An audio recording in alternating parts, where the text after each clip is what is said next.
আরে বাবা, তুমি এখনো আমার দিকে তাকিয়ে আছো। আমার মধ্যে কি নতুন কিছু আছে নাকি?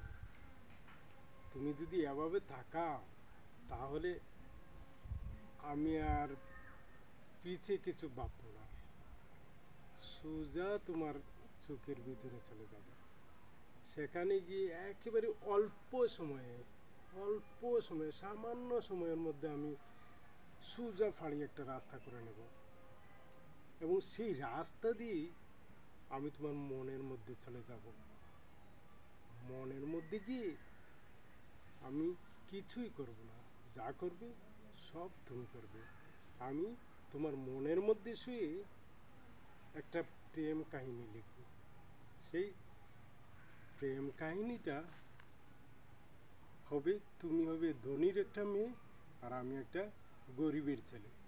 সেই গরিবের ছেলেটা মোটর মেকানিকের কাজ করবে, তুমি গাড়ি নিয়ে আসবে, গাড়িটা নষ্ট হবে আমি ঠিকঠাক করে দেব।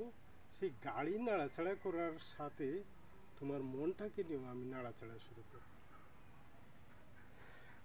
তোমার মনটাকে নিয়ে নাড়াচাড়া করতে করতে আমাদের মধ্যে একটা আত্মার সম্পর্ক হয়ে যাবে, একটা প্রেমের সম্পর্ক হয়ে যাবে। তোমার বাবা ভাই লোকজন দিয়ে আমাকে নিয়ে একেবারে তোমার বাড়িতে নিয়ে যাবে, এবং এমন মারবে, মরা লাশ ভেবে আমাকে জঙ্গলে ফেলে দেবে। আমার আল্লাহ আমার সহায় থাকবেন, এক শিকারী আমাকে নিয়ে হাসপাতালে চলে যাবে, সেখানে চিকিৎসার মাধ্যমে আমি সুস্থ হয়ে উঠব, কিন্তু পুরানো কোনো স্মৃতি আমার মনে থাকবে না। আমার আরেকটা গাড়ি দুর্ঘটনায় আমি সমস্ত স্মৃতিটুকু ফিরে পাব না।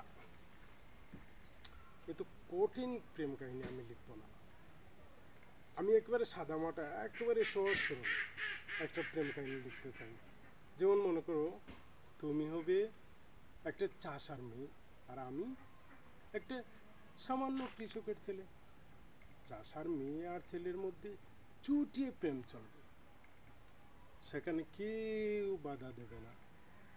যদি কেউ বাধা দেয় তাহলে বাধা দিলে বাঁধবে লড়াই, একেবারে ইসরায়েল ফিলিস্তিনি।